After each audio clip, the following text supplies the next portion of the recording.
Welcome to the 700 Club, Impeachment Crusade. That's how President Trump labels the Democrats' effort to force him out of the White House.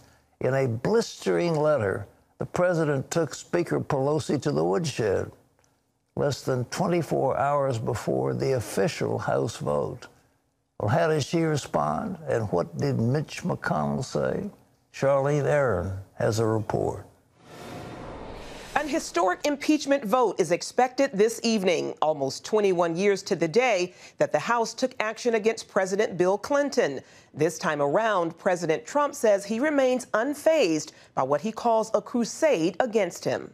And Mr. President, do you take any responsibility for the fact that you're about to be impeached? No, I don't take any, zero, to put it mildly. In a 6-page letter to Speaker Nancy Pelosi Tuesday, the president slammed the move by Democrats, calling it an illegal partisan attempted coup and accusing Pelosi of declaring open war on American democracy. He also says more due process was afforded those accused in the Salem witch trials. Pelosi shot back that she's too busy to read the whole letter. I haven't really fully read it. We've been working. I've seen the essence of it, though, and it's really sick. Meanwhile, Senate leaders battling over the coming trial. Majority Leader Mitch McConnell rejected Chuck Schumer's demand that he call witnesses, including Mick Mulvaney and John Bolton. McConnell says it's not the Senate's job to prove the House's case. If House Democrats' case is this deficient, this thin, the answer is not for the judge and jury to cure it over here in the Senate. Tuesday night, from New York's Times Square to small towns across the country, impeachment supporters and opponents holding rallies.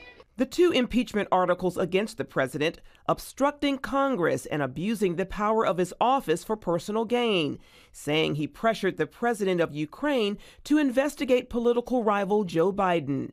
After a procedural vote, the House will spend 6 hours debating the 2 articles and then hold the vote. The articles are likely to be approved, as most Democrats, including those at risk of losing their seats, say they will vote to impeach. No Republicans support impeachment. Meanwhile, the latest polls by Real Clear Politics shows that Americans are split over impeachment, with 46.9% in favor of impeaching and removing the president from office, and 47.6% opposing it. Charlene Aaron, CBN News. You know, those 2 articles of impeachment are so deficient. Number one, they cannot prove the president got any personal gain out of any of this stuff. The aid went on to help the Ukrainians. It had been withheld by the Obama administration, and the president has given them some lethal aid which they needed to help defend their country against Russia. So what gain did the president get out of it? They can't prove anything. The next thing is obstruction of Congress. Well, Congress isn't Adam Schiff, and Adam Schiff asked for some stuff, and the president rightly said, hey, you don't have the authority to ask for it. That's obstruction of Congress? I mean, it's nonsense. How can they prove this? They can't. Well, the one thing I'd like to say, though, one thing in military tactics, you know, you don't put your general out on the front line. You let the privates go out, you let the lieutenants go out, you let the captains go out, but you don't keep the general out in the front line ahead of all the troops. You let him stay back in the headquarters planning strategy. And unfortunately, the president has taken the point on so many of these things, and it hurts him. I just wish he'd get some surrogate to go out there and begin to point out stuff. You know, in a good campaign, you have 5 or 10 well-spoken surrogates, and you have what's called the message of the day, and they say, stay on message. And those surrogates go out and they say the same thing over and over again, and every time they're on television, they're giving interviews, but not the president. But the trouble is with Trump, he thinks he's so good, and he goes out and exposes himself, and of course, the people ridicule him. I wish he would learn a little military strategy. Yeah, but you know, no matter how you look at it, this is a sad day for America. It's an historic day for sure, but you know, it's sad that it's come to this. Well, you know, there's got to be a specific crime. Clinton had definitely perjured himself. He definitely lied. He lied under oath in a trial. That was a crime. And they said, this is a crime, and we're going to impeach you on account of this crime. But the amazing thing is, the one who went down was the leader of the opposition. The one who got reelected was the person being impeached. Trump is going to sail through to a major win over that bunch of lightweights who are running against him. It's going to be amazing. And this, instead of hurting him, it's going to strengthen him, and he knows that. Well, in other news, a public rebuke for the FBI. And now a federal judge is demanding action. Why?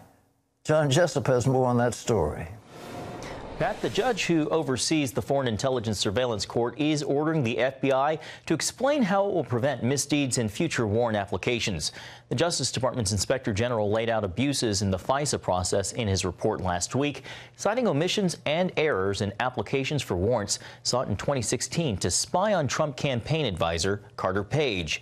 In a 4-page order, Judge Rosemary Collier, the court's presiding officer, said the FBI misled both the Justice Department and the court, and said she wants to know what steps the Bureau will take to make sure it will never happen again.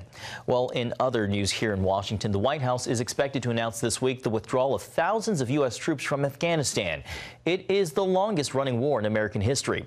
The announcement follows the discovery of government documents that revealed top American officials across 3 administrations considered the war unwinnable. CBN News national security correspondent Eric Phillips has more. After a 3-year legal battle, the Washington Post won the right to release the documents. The bottom line, Pentagon and military officials who saw the Afghanistan war as a lost cause were giving American people false hope. After 18 years, 2,500 lives lost, and costs in the trillions, comes word that 4,000 U.S. troops will withdraw from the war-torn country. Every time we debate a few thousand troops, we turn it into some huge national security decision, and it really doesn't rank that high in importance, in my opinion. The important debates are between a substantial presence and nothing at all.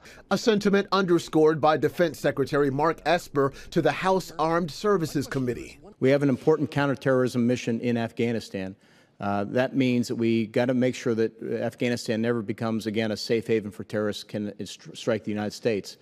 Our commanders, I've spoken with them, General Milley has, feel that we could reduce our force presence there and still be able to conduct that mission. The decision comes after a surprise revelation contained in government documents showing the lack of confidence military leaders shared in the possibility of success in Afghanistan. I asked O'Hanlon whether he thought that might have influenced the decision to withdraw troops. I think not at all, to be honest. The Washington Post did some good things with its journalism. I think it made some mistakes in suggesting there was a pattern of duplicity by American leaders. I think that does a disservice to our public debate. But irrespective of that, we know that President Trump has been trying to, gradually reduce our exposure in Afghanistan for the whole 3 years he's been in office. Although the U.S. will begin to pull out of Afghanistan without hitting many of its goals, O'Hanlon says American lives were not lost in vain. The country has not been attacked again from Afghanistan by anybody like al-Qaeda or ISIS since 9/11, and the Afghan government's still holding on to much of the country. So by those measures, I think we are sort of struggling by with a bare minimum success. O'Hanlon says the chances of a complete U.S. troop withdrawal in Afghanistan anytime soon is slim because it could ignite a resurgence of ISIS or al-Qaeda, a national security threat the U.S. can't afford. In Washington, Eric Phillips, CBN News. Thanks, Eric. Pat, the war in Afghanistan, costly in time, money, and, of course, human sacrifice. It's been terrible, and it looks like they were trying to talk to the Taliban, but, the Taliban will be resurgent again in Afghanistan. But, you go all the way back to Alexander the Great. He couldn't hold Afghanistan, so how do we think we can do it? I mean, empires have come into that place and fallen apart. It's tribal. It's based on selling opium. The opium poppies the biggest crop in that area, and they're tribal warlords in that country. And well, kind of like, who needs it?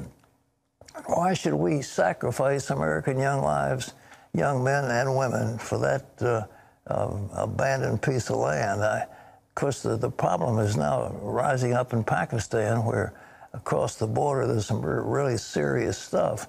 But the Pakistanis do their thing, but we cannot take on every war in the world and try to send troops to all of them. And it's time we begin to shrink our footprint a little bit. And there's certain places where we should go, and there's certain places where we shouldn't. I think one of the places we let go was our Kurdish allies. And now trouble has begun to emerge between Turkey and Hamas. John.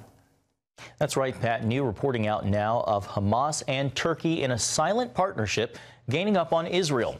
Britain's Telegraph reports Hamas is planning attacks on Israel from inside Turkey, while Turkish President Erdogan turns a blind eye.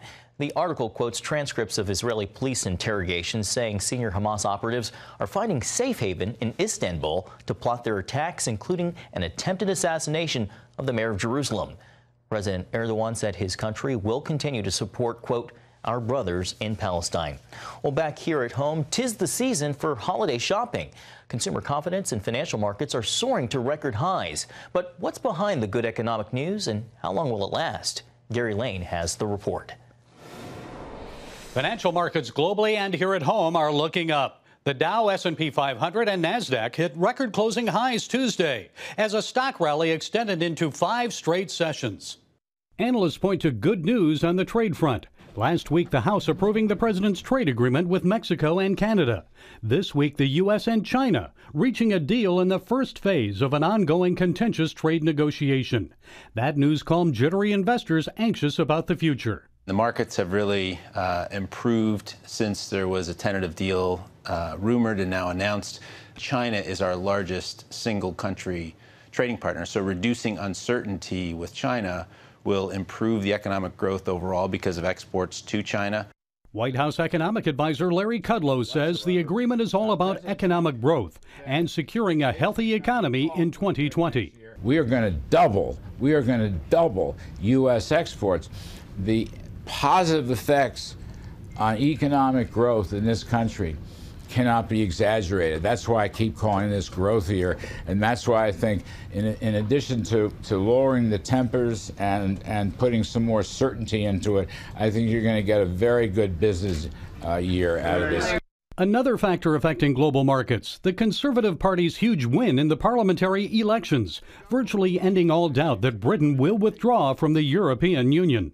UK election happened. It was a clear majority for Boris Johnson's government. That reduces policy uncertainty as well. In another sign of a healthy U.S. economy, consumers are confident, spending big bucks this Christmas season. The National Retail Federation predicting total holiday sales could hit $730 billion. Dan Celia of the radio show Financial Issues told CBN News that's better than what many expected, and it will have a long-term impact on the economy. We have to go back to at least 16 years to see the kind of optimism that we had this Christmas season. It is unbelievable. And you can see that through consumer income, savings rates, spending. It has been extremely high all this year leading up to Black Friday. So it only stands to reason that that optimism is going to continue. What could potentially drag down this economy? The ever-growing federal deficit. Former Federal Reserve Chair Alan Greenspan predicts inflation will rise as the deficit is on track to hit more than $1 trillion. Gary Lane, CBN News. Thanks, Gary. Pat, positive economic news just in time for Christmas. Well, they say while the party's going on, you hope the guys don't take the punch bowl away. So the Fed's, the stock market is fueled by money. And when money comes into the stock market, stocks go up. And the Fed has been pouring all kinds of money in. Interest rates are at an unbelievably low rate. And businesses can borrow money, and the money's just sloshing around. And the stock market has gone up. And those of us who are in the midst of it with both feet are just very happy. I'm sure you are happy. It's so interesting that the stock market pays no attention to what's happening with the impeachment. They don't care about the impeachment. What they care about is dollars, money. And the Fed has opened the spigots, and they're pouring billions, trillions of dollars into the economy. And for some reason, they don't want to tighten anything. And as long as the spigots are open and money's flowing in, the stock market is going to go up. And the question is, when does the punch bowl get taken away? Well, not anytime soon. And certainly they wouldn't want to do it before the next election. So going into the election, the president is going to have a very robust economy, and invariably, elections depend on money, depend on prosperity, and in a good time, the incumbent normally wins. So you can take that one to the bank.